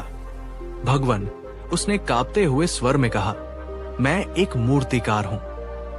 मैं बेजान पत्थरों को तो अपनी इच्छानुसार आकार दे सकता हूं, पर अपने इस मन को वश में नहीं कर पाता। ये कभी क्रोधित होता है, कभी निराश, कभी भयभीत। ये मुझे अपना गुलाम बनाए हुए है। कृपा करके मुझे कोई ऐसा मार्ग बताएं जिससे मैं अपने मन पर विजय प्राप्त कर सकूं और उसका स्वामी बन सकूं। बुद्ध ने भद्रेश की ओर अत्यंत करुणापूर्ण दृष्टि से देखा। वे उसकी पीड़ा को समझ रहे थे। वे मुस्कुराए और बोले, भद्रेश, तुम्हारा प्रश्न बहुत महत्वपूर्ण है, क्योंकि ये केवल तुम्हारी नहीं बल्कि समस्त मानव जाति की समस्या है। मन अद्भुत शक्ति का भंडार है, पर यदि ये अनियंत्रित हो तो ये तुम्हारा सबसे बड़ा शत्रु बन सकता है, और यदि तुम इसे साध लो तो ये तुम्हारा सबसे निष्ठावान सेवक और मित्र बन सकता है। तथागत ने बार बार कहा है, चित्त दंत सुखावहन, अर्थात वश में किया हुआ मन सुख लाता है। भद्रेश ने उत्सुकता से पूछा, पर भगवन, इस मन को वश में कैसे किया जाए? ये तो वायु की तरह चंचल है, इसे पकड़ना असंभव सा लगता है। तब बुद्ध ने अपने गहन अनुभव और ज्ञान से उन उपायों का वर्णन किया जिनसे मन को साधा जा सकता है, उसे अपना गुलाम बनाया जा सकता है। दोस्तों, क्या आप भी भद्रेश की तरह अपने मन को वश में करने का रहस्य जानना चाहते हैं? अगर हाँ, तो अगले कुछ मिनट आपके लिए बहुत महत्वपूर्ण होने वाले हैं। और अगर आपको लगता है कि ये ज्ञान आपके जीवन में वास्तविक परिवर्तन ला सकता है, तो इस वीडियो को एक लाइक जरूर कर दीजिए। ये हमें ऐसे और गहरे विषयों पर वीडियो बनाने के लिए प्रेरित करता है। भद्रेश, मन को वश में करने का पहला कदम है उसके प्रति जागरूक होना। अपने विचारों, अपनी भावनाओं और अपनी शारीरिक संवेदनाओं के प्रति बिना किसी निर्णय के सजग रहना सीखो। देखो कि तुम्हारा मन कब और कैसे तुम्हें भटकाता है, कब वो तुम्हें क्रोध दिलाता है, कब वो तुम्हें आलस्य में धकेलता है, कब वो तुम्हें व्यर्थ की चिंताओं में उलझाता है। जैसे एक चतुर चौकीदार चोर की हर गतिविधि पर नजर रखता है, वैसे ही तुम्हें अपने मन की हर चाल पर नजर रखनी होगी। जब तुम अपने मन के खेल को पहचानने लगोगे, तभी तुम उसे नियंत्रित करने की दिशा में पहला कदम बढ़ा पाओगे। दर्शकों से सवाल, क्या आप दिन में कुछ समय निकालकर अपने विचारों और भावनाओं के प्रति जागरूक रहने का प्रयास करते हैं? कमेंट में हाँ, प्रयास करता हूं या नहीं, ये कठिन लगता है, लिखकर अपने अनुभव बताएं। आपकी जागरूकता ही बदलाव की शुरुआत है। तुम्हारा मन एक बगीचे की तरह है। तुम इसमें जैसे बीज बोओगे, वैसे ही फल पाओगे। यदि तुम नकारात्मक, भयभीत और निराशाजनक विचारों को अपने मन में स्थान दोगे, तो तुम्हारा जीवन भी वैसा ही बन जाएगा। इसके विपरीत, यदि तुम सकारात्मक, आशावादी और प्रेमपूर्ण विचारों को पोषित करोगे, तो तुम्हारा मन तुम्हारा मित्र बन जाएगा। तथागत सिखाते हैं, अकुशल विचारों को कुशल विचारों से प्रतिस्थापित करो। जब भी कोई नकारात्मक विचार आए, उसे पहचानो और उसे तुरंत एक सकारात्मक विचार से बदल दो। ये अभ्यास तुम्हारे मन को धीरे धीरे सकारात्मकता की ओर प्रशिक्षित करेगा। तुम्हारी इंद्रियां, आंख, कान, नाक, जीभ, त्वचा मन के द्वार है। यदि ये द्वार खुले रहेंगे और अनियंत्रित रहेंगे, तो बाहरी दुनिया की हर छोटी बड़ी चीज तुम्हारे मन को विचलित करती रहेगी। स्वादिष्ट भोजन देखकर मन ललचाएगा, अप्रिय शब्द सुनकर मन क्रोधित होगा। इसलिए अपनी इंद्रियों पर संयम रखना सीखो। जो देखना, सुनना या अनुभव करना तुम्हारे लिए आवश्यक और हितकर है, केवल उसी पर ध्यान केंद्रित करो। जब तुम्हारी इंद्रियां तुम्हारे वश में होंगी, तो तुम्हारा मन भी भटकने से बचेगा। दोस्तों, मन को साधने की ये यात्रा आसान नहीं है, पर असंभव भी नहीं। अगर आप बुद्ध के इन वचनों से प्रेरणा ले रहे हैं और अपने मन को अपना गुलाम बनाने का संकल्प लेना चाहते हैं, तो इस वीडियो को उन लोगों के साथ शेयर जरूर करें जो शायद इसी संघर्ष से गुजर रहे हों। आपका एक शेयर किसी के जीवन में आशा की किरण जगा सकता है।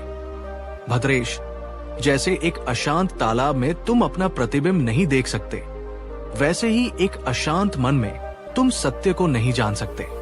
ध्यान वो प्रक्रिया है जिससे मन को शांत, स्थिर और एकाग्र किया जाता है। प्रतिदिन कुछ समय निकालकर आनापानसती, सांसों पर ध्यान या विपश्यना, आत्मनिरीक्षण का अभ्यास करो। ये तुम्हारे मन की चंचलता को कम करेगा, तुम्हारी एकाग्रता को बढ़ाएगा और तुम्हें अपने मन का स्वामी बनने में मदद करेगा। ध्यान एक ऐसा व्यायाम है जो तुम्हारे मन की मांसपेशियों को मजबूत बनाता है। मन को वश में करना एक दिन का काम नहीं है, ये एक सतत प्रक्रिया है जिसमें सही दिशा में निरंतर प्रयास की आवश्यकता होती है। कई बार तुम असफल होगे, तुम्हारा मन फिर से तुम्हें भटकाएगा, पर तुम्हें हार नहीं माननी है। जैसे एक योद्धा बार बार गिरकर भी उठता है और लड़ता रहता है, वैसे ही तुम्हें भी अपने मन के साथ ये युद्ध लड़ना होगा। धैर्य रखो, निरंतर अभ्यास करते रहो और विश्वास रखो कि तुम सफल होगे। जिसका संकल्प दृढ़ है उसे कोई पराजित नहीं कर सकता। भद्रेश बुद्ध के इन वचनों को अपने हृदय में उतार रहा था। उसे पहली बार यह विश्वास हो रहा था कि वो अपने इस शक्तिशाली किंतु अनियंत्रित मन को साध सकता है। बुद्ध के ये 5 सिद्धांत, जागरूकता, विचारों का चयन, इंद्रिय संयम, ध्यान और सही प्रयास, ये वे स्तंभ हैं जिन पर मन को अपना गुलाम बनाने की कला टिकी है। ये एक कौशल है जिसे अभ्यास से सीखा और सिद्ध किया जा सकता है। बुद्ध के उपदेश सुनकर भद्रेश के जीवन में एक अभूतपूर्व परिवर्तन आया। उसने तथागत के बताए मार्ग पर चलना आरंभ किया। वो प्रतिदिन सुबह उठकर ध्यान करता, अपने विचारों के प्रति सजग रहता और नकारात्मकता को अपने ऊपर हावी नहीं होने देता। शुरुआत में ये बहुत कठिन था। उसका मन बार बार पुराने धर्रे पर लौट जाता, पर भद्रेश ने हार नहीं मानी। वो बुद्ध के वचनों को याद करता और फिर से प्रयास में जुट जाता। धीरे धीरे उसने अपने मन पर नियंत्रण पाना सीख लिया। अब क्रोध आने पर वो प्रतिक्रिया करने के बजाय शांत रहकर उसे देखता। ईर्ष्या उठने पर वो दूसरों की सफलता से प्रेरणा लेता। निराशा घेरने पर वो अपने भीतर आशा का दीपक जलाता। उसका मन अब उसका शत्रु नहीं, बल्कि उसका मित्र और सेवक बन गया था। और इसका प्रभाव उसकी कला पर भी पड़ा। अब उसकी बनाई मूर्तियां केवल सुंदर ही नहीं, बल्कि उनमें एक अद्भुत शांति, करुणा और दिव्यता भी झलकती थी। लोग कहते कि भद्रेश की मूर्तियां बोलती है, वे मन को सुकून देती है। भद्रेश ने समझ लिया था कि सच्ची कला केवल बाहरी कुशलता नहीं, बल्कि मन की शुद्धता और शांति का प्रतिबिंब है। उसने अपने मन को जीतकर न केवल अपने जीवन को सार्थक बनाया, बल्कि अपनी कला को भी अमर कर दिया। वो अब पत्थरों का ही नहीं, अपने मन का भी स्वामी था। उसने ये जान लिया था कि जो व्यक्ति अपने मन को अपना गुलाम बना लेता है, वही संसार का सबसे बड़ा विजेता होता है, क्योंकि तब कोई भी बाहरी परिस्थिति या कोई भी आंतरिक कमजोरी उसे पराजित नहीं कर सकती।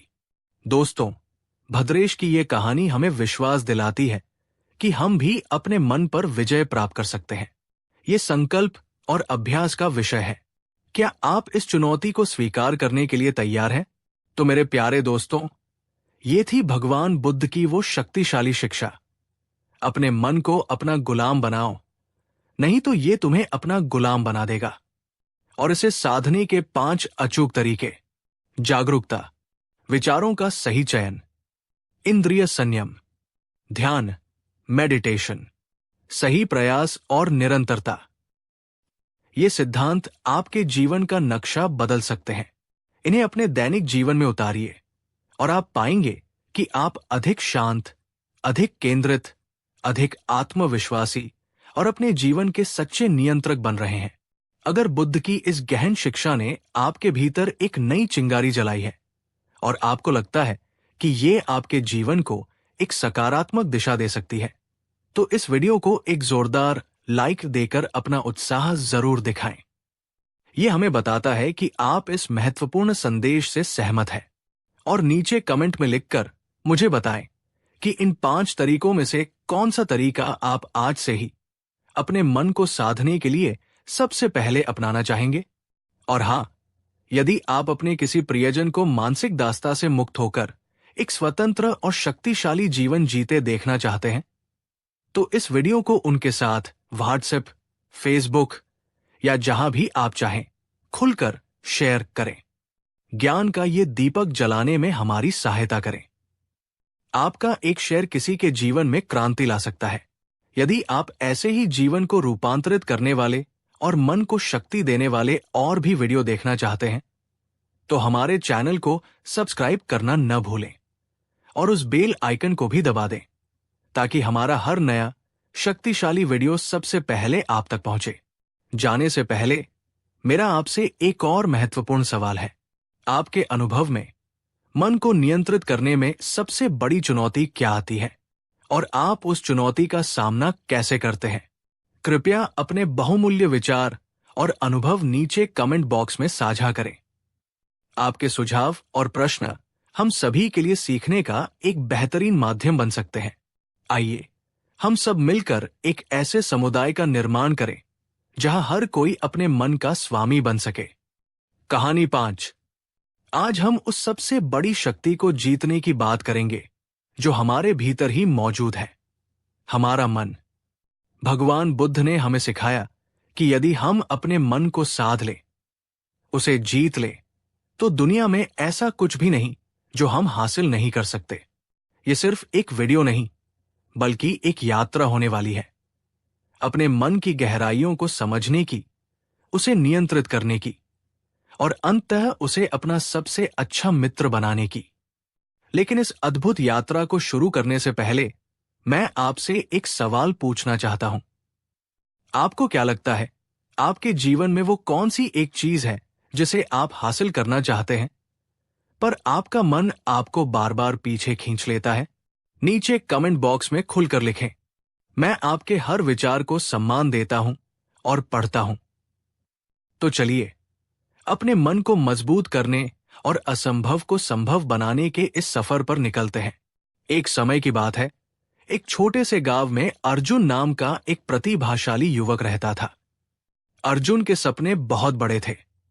वो अपने गांव का नाम रोशन करना चाहता था, अपने परिवार को एक बेहतर जीवन देना चाहता था और समाज के लिए कुछ सार्थक करना चाहता था। उसने एक बड़ी प्रतिष्ठित कला प्रतियोगिता में भाग लेने का निश्चय किया था। उसकी कला में जान थी, पर जब भी वह अपने सबसे उत्कृष्ट कृति को बनाने बैठता, उसका मन उसे धोखा दे जाता। मैं ये नहीं कर पाऊंगा, एक आवाज उसके भीतर से कहती। मुझसे बेहतर कलाकार पहले से ही मौजूद है। दूसरी आवाज उसे डराती, अगर मैं असफल हो गया तो सब मुझ पर हंसेंगे। ये विचार उसे पंगु बना देता। उसका मन उसे हजारों नकारात्मक विचार दिखाता, उसे उसकी पुरानी असफलताओं की याद दिलाता और भविष्य के डर से उसे जकड़ लेता। वो रात रात भर जागता, पर उसका हाथ कूची उठाने से कांपता था। उसका अपना मन ही उसका सबसे बड़ा शत्रु बन चुका था, जो उसे उसके सपनों तक पहुंचने से रोक रहा था। एक दिन हताश और निराश अर्जुन ने सब कुछ छोड़ने का मन बना लिया। उसे लगा कि वो कभी अपने मन के इस जाल से बाहर नहीं निकल पाएगा। तभी उसे गांव के बड़े बुजुर्गों से पास के जंगल में एक बौद्ध भिक्षु के बारे में पता चला, जो अपनी शांति और ज्ञान के लिए प्रसिद्ध थे। अर्जुन एक आखिरी उम्मीद लेकर उस भिक्षु की तलाश में निकल पड़ा। भिक्षु ने आंखें खोली और अर्जुन की आंखों में छिपी पीड़ा को एक पल में पढ़ लिया। अर्जुन ने रुंधे गले से अपनी सारी व्यथा कह सुनाई। गुरुवर, मैं अपने मन से हार गया हूं। ये मुझे कुछ करने नहीं देता। मैं अपने सपनों को कैसे पूरा करूं जब मेरा अपना मन ही मेरा साथ नहीं दे रहा? भिक्षु मुस्कुराए। उनकी मुस्कान में गहन करुणा थी। उन्होंने कहा, पुत्र, तुम्हारा शत्रु तुम्हारा मन नहीं, बल्कि मन की अनियंत्रित अवस्था है। मन एक अद्भुत सेवक बन सकता है, पर यदि उसे साधा न जाए तो वो एक क्रूर स्वामी बन जाता है। इसे जीतने का मार्ग है, और वो मार्ग स्वयं बुद्ध ने दिखाया है। और तब भिक्षु ने अर्जुन को मन को जीतने के वो गहरे रहस्य बताने शुरू किए। भिक्षु ने कहा, अर्जुन, सबसे पहले ये समझो कि मन स्वाभाविक रूप से चंचल है। बुद्ध ने मन की तुलना एक ऐसे बंदर से की है जो एक डाल से दूसरी डाल पर कूदता रहता है, कभी अतीत की स्मृतियों में, कभी भविष्य की कल्पनाओं में। ये कभी एक जगह स्थिर नहीं रहता। जब तुम इस चंचलता को स्वीकार कर लोगे तो तुम इससे लड़ना बंद कर दोगे। तुम ये समझ जाओगे कि मन का भटकना सामान्य है। समस्या भटकना नहीं, बल्कि भटके हुए मन के पीछे भागना है। दोस्तों, क्या आपने कभी अपने मन की इस चंचलता को महसूस किया है? जब आप कोई महत्वपूर्ण काम करने बैठते हैं और आपका मन 10 अलग अलग दिशाओं में भागने लगता है। कमेंट में बताइए, हाँ, मेरा मन भी बंदर की तरह कूदता है, या नहीं, मैं अपने मन को स्थिर रख पाती हूं। आपकी ईमानदारी महत्वपूर्ण है। भिक्षु ने आगे कहा, जैसे एक जंगली घोड़े को साधने के लिए पहले उसकी प्रकृति को समझना होता है, वैसे ही मन को साधने के लिए उसकी चंचलता को स्वीकार करना पहला कदम है। प्रैक्टिकल उपाय: जब भी तुम्हारा मन भटके, उसे डांटो मत। बस एक साक्षी की तरह देखो कि वो कहाँ गया है, और फिर धीरे से उसे वापस अपने काम पर ले आओ। ये अभ्यास धैर्य मांगता है, पर यही मन को अनुशासित करने की शुरुआत है। अगर आपको ये पहला सूत्र महत्वपूर्ण लगा और आपने अपने मन की चंचलता को पहचाना है, तो इस वीडियो को एक लाइक देकर हमारा उत्साह बढ़ाएं और इसे उन लोगों के साथ शेयर करें जो अपने मन की अस्थिरता से परेशान हैं। भिक्षु ने दूसरा सूत्र बताया, अर्जुन, बुद्ध ने कहा है, हम अपने विचारों से ही निर्मित होते हैं। हम वही बनते हैं जो हम सोचते हैं। तुम्हारे मन में जो नकारात्मक विचार उठ रहे हैं, मैं नहीं कर सकता, मैं असफल हो जाऊंगा, ये केवल विचार नहीं है, ये बीज है। तुम जितना इन्हें सींचोगे, ये उतने ही बड़े वृक्ष बनेंगे और तुम्हारे जीवन को उसी अनुरूप ढाल देंगे। यदि तुम सफलता, साहस और क्षमता के विचार बोओगे, तो तुम्हारा जीवन भी वैसा ही फलेगा फूलेगा। मन एक उपजाऊ भूमि की तरह है। तुम इसमें जो भी बीज डालोगे, वही उगेगा। चुनाव तुम्हारा है। मेरा आपसे एक और सवाल है दोस्तों, क्या आपने कभी ध्यान दिया है कि जब आप किसी चीज के बारे में लगातार नकारात्मक सोचते हैं, तो अक्सर वैसा ही घटित होने लगता है, और जब आप सकारात्मक और आत्मविश्वासी होते हैं, तो चीजें आपके पक्ष में होने लगती हैं। अपने अनुभव नीचे कमेंट में साझा करें। सकारात्मक सोच ने मेरी मदद की या नकारात्मक सोच ने मुझे रोका? भिक्षु ने अर्जुन की आंखों में देखते हुए कहा, अपने मन के बगीचे के तुम स्वयं माली हो। तय करो कि तुम्हें कौन से विचार रूपी पौधे उगाने हैं। नकारात्मक विचारों के खरपतवार को पहचानो और उन्हें तुरंत उखाड़ फेंको। प्रैक्टिकल उपाय: जब भी कोई नकारात्मक विचार आए, उसे पहचानो, रुको और उसे एक सकारात्मक विचार से बदलो। जैसे, मैं ये नहीं कर पाऊंगा को बदलो, मैं इसे करने की पूरी कोशिश करूंगा और सीखूंगा। शुरुआत में ये कठिन लगेगा, पर अभ्यास से ये आदत बन जाएगी। क्या आप आज से अपने मन के बगीचे में केवल सकारात्मक विचार बोने का संकल्प लेते हैं? अगर हां, तो कमेंट में लिखिए, मैं सकारात्मक विचारों का माली बनूंगी।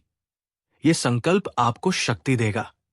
भिक्षु ने अर्जुन को तीसरा और अत्यंत महत्वपूर्ण सूत्र समझाया। पुत्र, मन को जीतने का एक शक्तिशाली तरीका है साक्षी भाव या जागरूकता, माइंडफुलनेस का अभ्यास। इसका अर्थ है अपने विचारों, भावनाओं और संवेदनाओं को बिना किसी निर्णय या प्रतिक्रिया के देखना, जैसे तुम आकाश में तैरते बादलों को देखते हो। तुम क्रोधित हो सकते हो, पर तुम क्रोध नहीं हो। तुम्हारे मन में डर का विचार आ सकता है, पर तुम डर नहीं हो। तुम वो शांत आकाश हो जिसमें ये विचार रूपी बादल आते जाते रहते हैं। जब तुम खुद को अपने विचारों से अलग करना सीख जाते हो, तो वे तुम पर हावी नहीं हो पाते। अर्जुन ने पूछा, गुरुवर, ये कैसे संभव है?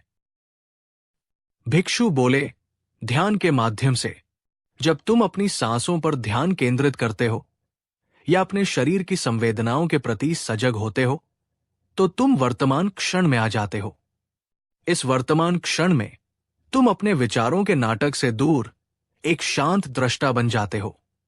दोस्तों, ये थोड़ा गहरा है पर बहुत शक्तिशाली है।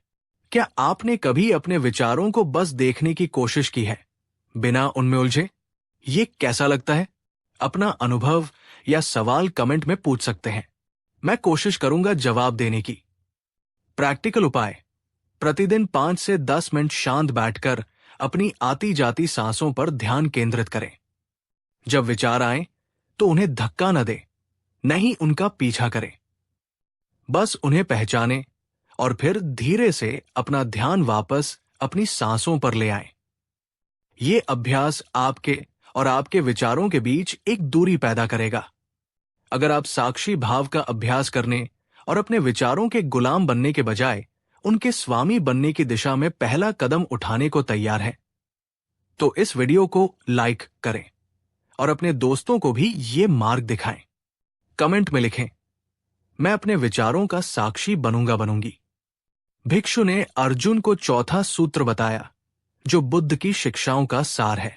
अर्जुन, बुद्ध ने सिखाया कि हमारे अधिकांश दुखों और मानसिक अशांति का मूल कारण हमारी इच्छाएं, तृष्णा और आसक्तियां हैं।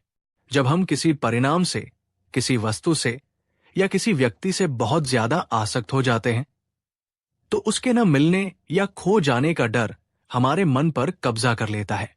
तुम अपनी कला प्रतियोगिता के परिणाम से इतने आसक्त हो गए हो कि असफलता का डर तुम्हारे प्रयास पर हावी हो गया है। कर्म करो, अपना सर्वश्रेष्ठ दो, पर परिणाम की आसक्ति से मुक्त रहो। सफलता या असफलता जीवन का हिस्सा है, वे तुम्हें परिभाषित नहीं करते। ये एक कठिन लेकिन मुक्तिदायक सत्य है। दोस्तों, क्या आपके जीवन में कोई ऐसी चीज है जिससे आप बहुत ज्यादा आसक्त हैं और उसका विचार ही आपको तनाव देता है?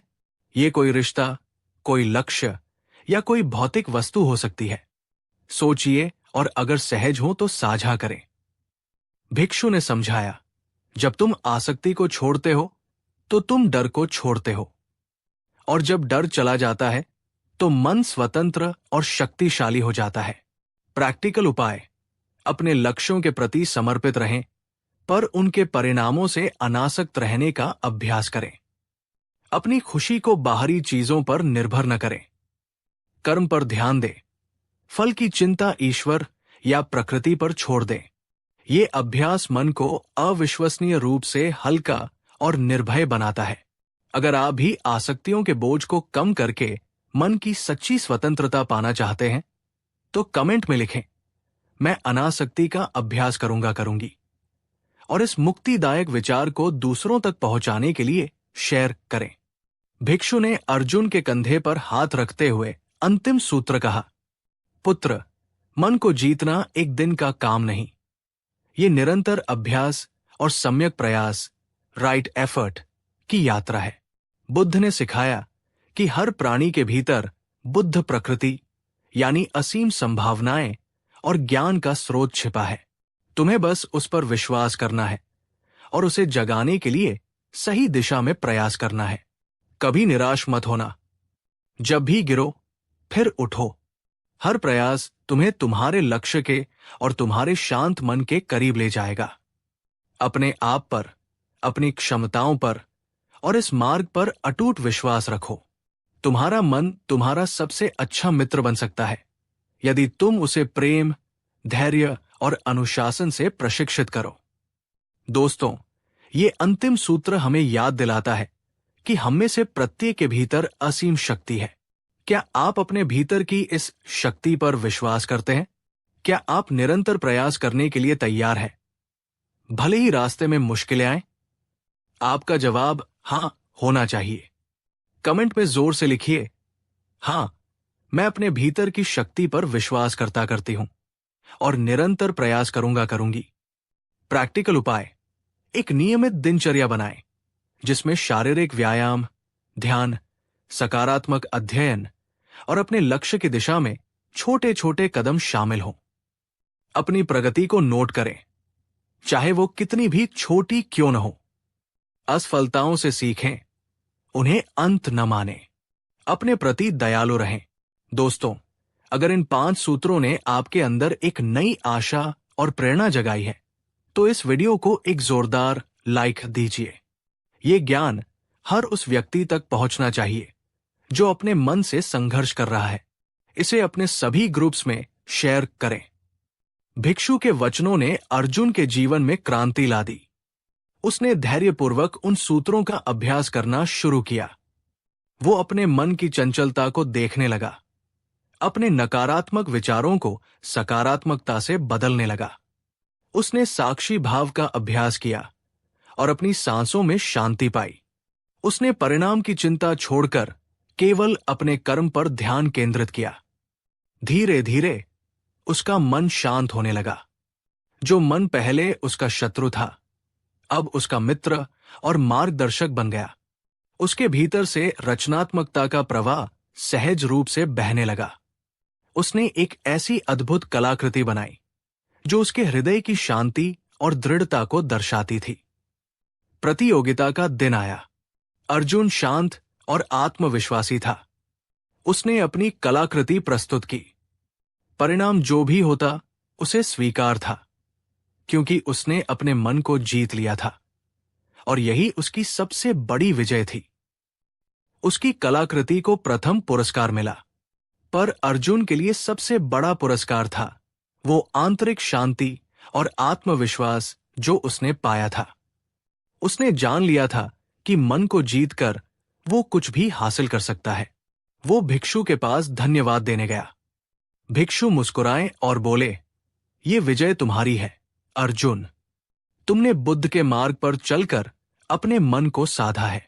अब तुम्हारे लिए कुछ भी असंभव नहीं। तो मेरे प्यारे दोस्तों, अर्जुन की ये कहानी हमें दिखाती है कि मन की शक्ति क्या है। ये मन हमें बांध भी सकता है और यही मन हमें असीम ऊंचाइयों तक पहुंचा भी सकता है। चुनाव हमारा है। भगवान बुद्ध का दिखाया ये मार्ग मन की प्रकृति को समझना, विचारों को बदलना, साक्षी बनना, अनासक्त होना और निरंतर प्रयास करना। ये एक ऐसा शाश्वत विज्ञान है जो आज भी उतना ही प्रासंगिक है। अगर आप अपने जीवन में किसी भी चुनौती का सामना कर रहे हैं, किसी भी लक्ष्य को असंभव मान रहे हैं, तो आज से अपने मन को जीतने के इस अभ्यास में लग जाइए। धैर्य रखें, निरंतरता बनाए रखें और अपने भीतर की असीम शक्ति पर विश्वास करें। अगर इस वीडियो ने, बुद्ध की इन शिक्षाओं ने और अर्जुन की कहानी ने आपके दिल को छुआ है, आपको प्रेरित किया है, तो कृपया इस वीडियो को एक जोरदार लाइक दें। आपका हर लाइक हमें ऐसे और प्रेरणादायक कंटेंट बनाने के लिए प्रोत्साहित करता है। और नीचे कमेंट में लिखकर हमें जरूर बताएं कि इन 5 सूत्रों में से कौन सा सूत्र आपको सबसे ज्यादा शक्तिशाली लगा और आप आज से उसे अपने जीवन में अपनाने का संकल्प लेते हैं। मैं आपके संकल्पों को पढ़ने के लिए उत्सुक हूं। और हां, इस ज्ञान की मशाल को आगे बढ़ाइए। इस वीडियो को अपने सभी दोस्तों, परिवारजनों और सोशल मीडिया पर शेयर जरूर करें। क्या पता आपका एक शेयर किसी ऐसे व्यक्ति के जीवन में सकारात्मक बदलाव ले आए जो अपने मन से जूझ रहा हो और उसे सही मार्गदर्शन की तलाश हो। ज्ञान बांटने से बढ़ता है। अगर आपने अभी तक हमारे चैनल ज्ञान की ज्योति या आपके चैनल का नाम को सब्सक्राइब नहीं किया है, तो ऐसे ही जीवन बदलने वाले और मन को शांति देने वाले वीडियोस के लिए अभी सब्सक्राइब करें और बेल आइकन को दबाना न भूलें, ताकि कोई भी महत्वपूर्ण वीडियो आपसे मिस न हो। उदास स्माइली। जाने से पहले मेरा आपसे एक अंतिम पर बहुत